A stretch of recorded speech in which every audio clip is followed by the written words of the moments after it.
dreaming in the dark. We are nothing more than dust. Search but you stay lost. আমরা এখন যাচ্ছি জাহাঙ্গীরনগর বিশ্ববিদ্যালয়। আর জাহাঙ্গীরনগর বিশ্ববিদ্যালয় ঢাকার রাজধানীর অদূরে সাভারে অবস্থিত একটি স্বায়ত্তশাসিত সরকারি বিশ্ববিদ্যালয়। অনেক স্টুডেন্টেরই শখ এবং স্বপ্নের একটা ইউনিভার্সিটি হলো জাহাঙ্গীরনগর ইউনিভার্সিটি। এটি 697 একর জায়গায় প্রাকৃতিক সৌন্দর্যে ঘেরা একটি মনোরম বিশ্ববিদ্যালয়। এখানে রয়েছে অসংখ্য জলাশয়, যেখানে প্রতি বছরই অতিথি পাখি আসে এবং অনেক দূর থেকে মানুষজন আসে এগুলো দেখতে। আর এই পরিবেশ অত্যন্ত সুন্দর।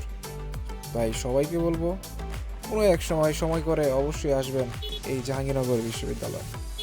তো গাইস, এখন যাব আমরা পাম্পে এট ফার্স্ট। ওইখান থেকে গাড়িতে তেল লোড করব, দেন যাব জাবিতে, মিন্স জাহাঙ্গীরনগর বিশ্ববিদ্যালয়।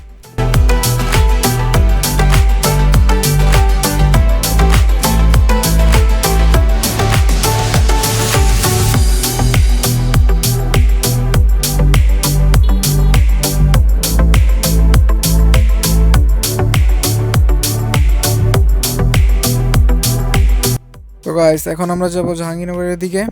আর একটা কথা, যদি ঢাকা বা তার পার্শ্ববর্তী এলাকা থেকে কেউ আসতে চান তাহলে আমি একটু লোকেশনটা শেয়ার করে দিই। রাজধানী থেকে 32 কিলোমিটার দূরে ঢাকা আরিচা মহাসড়কের পশ্চিমে অবস্থিত হলো জাহাঙ্গীরনগর ইউনিভার্সিটি। আর জাহাঙ্গীরনগর ইউনিভার্সিটি ক্যাম্পাসের উত্তরে জাতীয় স্মৃতিসৌধ এবং উত্তর পূর্ব পাশে সাভার সেনানিবাস, দক্ষিণে বাংলাদেশের সর্ববৃহৎ দুগ্ধ উৎপাদন খামার, যেটা ডেইরি ফার্ম বলে থাকি।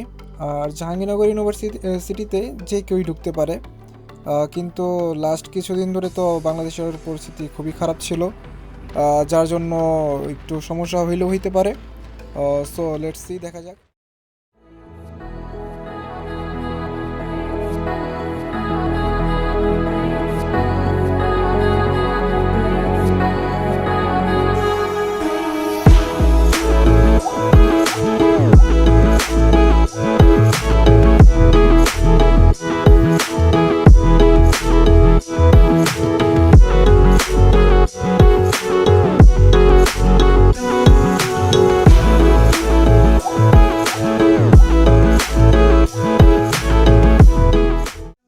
আমরা আমাদের গন্তব্যস্থলের প্রায় কাছাকাছি চলে আসি।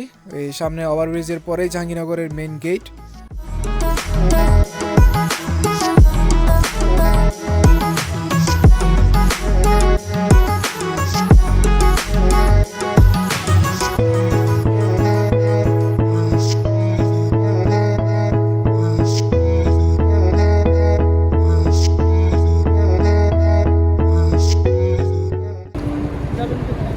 ভিতরেই?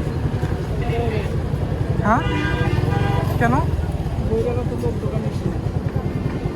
আমরা তো লোকাল এই জায়গার, আমরা লোকাল এই জায়গার। পরের গেট দিয়ে ঢোকা যাবে সেটা আমি তো বলতে পারবো না। সামনে পান্ডা।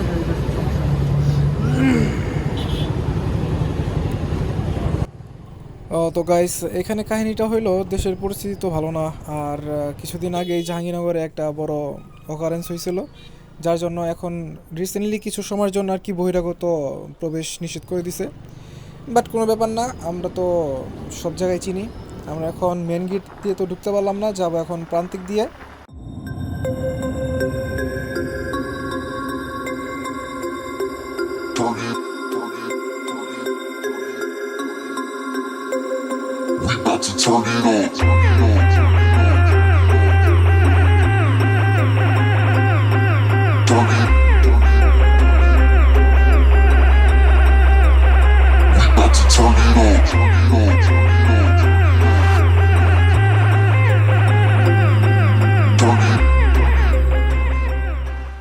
আর গাইস, তখন তো আমরা মেন গেট দিয়ে ঢুকতে পারলাম না জাহাঙ্গীরনগরে। এখন আমরা যাব সেকেন্ড গেট দিয়ে, মানে প্রান্তিকের এই গেট দিয়ে ঢুকবো। এই যে এখানে আমাদের ধরার মতো কেউই নাই। আর জাহাঙ্গীরনগরের প্রাকৃতিক পরিবেশ তো আগেও বলেছি আমি, অনেক সুন্দর। আর গাইস, আরেকটু সামনে গেলেই আসবে প্রীতিলতা হল, যেটা আমার জন্য অনেক বেশি স্পেশাল। এই সেই প্রীতিলতা হল, এইখানে আমার এক বড় সিনিয়র আপু থাকতো, তার সাথে অনেক সময় পার করছি আমরা। প্রতিদিন নিয়মিত এই জাহাঙ্গীরনগরে আমরা স্কেটিং করতাম। অন্য সময় বলবো এটার কাহিনী।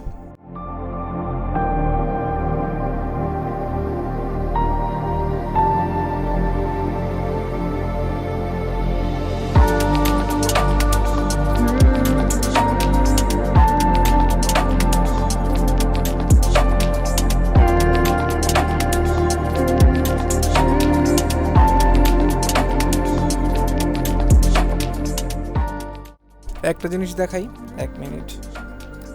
ওইখানে হইলো গেট।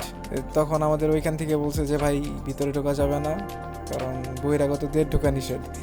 আর জাস্ট এইখান থেকে এতটুকু আসতে আমার প্রায় কতখানি অনেকখানি গাড়ি চালায় এখানে আসতে হইলো। গাইস, এখন ট্রাই করব আমি জাহাঙ্গীরনগরের বিশেষ কিছু জিনিসের সিনেম্যাটিক শট দেখানোর জন্য আপনাদেরকে। আর এখন আমার পিছনে আমার কাকাজান বসে ভিডিও করতেছে। একটু পরে দেখো সাম সিনেম্যাটিক শটস।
প্রায় 2 বছর পর আমি স্কেটিং পাই দিলাম। ভাবতেছিলাম আমি হয়তো বা ব্যালেন্স করতে পারবো না।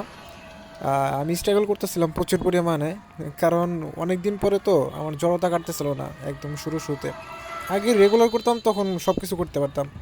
আর এখন তো ঠিক মতো আমি ব্যালেন্সই করতে পারতেছি না।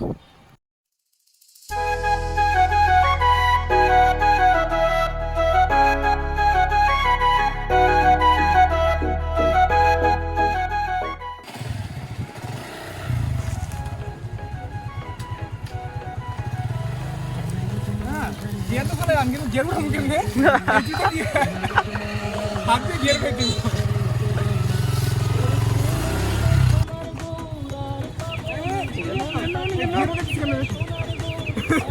Dia sungguh. Gak ada sama dengan mana? Yang itu kan. Yes.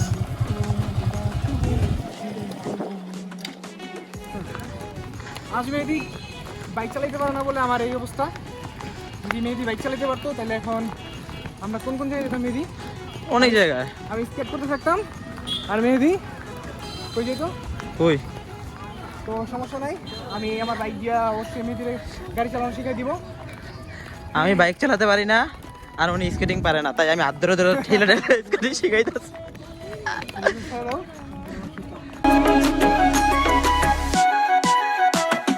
যাবো রোদের কুলে কুলে মাগো পায় রাঙা ধুলি, ওরে পাগল মন। যাবো রোদের কুলে কুলে মাগো পায় রাঙা ধুলি, ওরে নয়নেতে নয়ন দিয়ে রাখবো। এতক্ষণ মিনারের ওইখানে প্র্যাকটিস করতেছিলাম, কারণ জাস্ট ব্যালেন্স রাখার জন্য আর কি। ওইখানে তেমন একটা ঝামেলা হইতেছিল না। বাট এখন একটু পাওয়ার স্লাইড ট্রাই করব, এই জন্য একটু ফাঁকা স্পেসের দিকে যাইতেছিলাম এখন। আর আজকে কি আমি পাওয়ার স্লাইড দিতে পারবো কিনা প্লিজ সবাই কমেন্টে জানাও।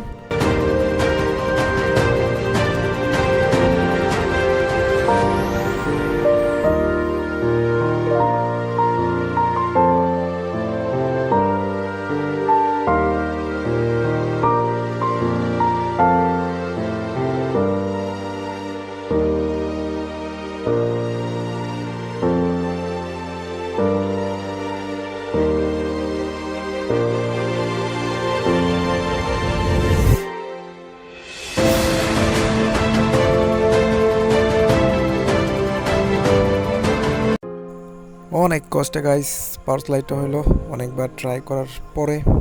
তো এখন যাব গাইস মিনারের ওইখানে, কারণ ওইখানে বাইক রাখা হয়েছে, ওইখানে যাব, একটু রেস্ট নিব।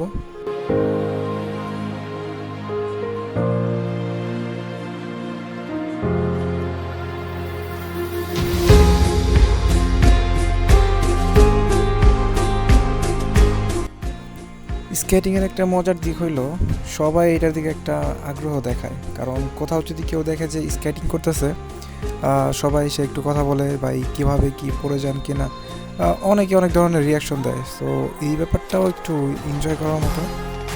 আর এখন প্রায় সন্ধ্যা হয়ে গেছে, তো এখন যাবো একটু ক্যান্টিনের ওইদিকে, কারণ আজকে বিকেল অনেক গরম ছিল, এখন তো প্রচুর পরিমাণে গরম পড়ে। ওইখানে বসে একটু ঠান্ডা খাবো, দেন ওইখান থেকে বাসায়। তো হোপফুলি গাইস যদি ভিডিওটা একটুও ভালো লাগে তাহলে অবশ্যই চ্যানেলটা সাবস্ক্রাইব করে দিবা। দেখা হচ্ছে নতুন কোনো জায়গায় নতুন কোনো ভিডিওতে।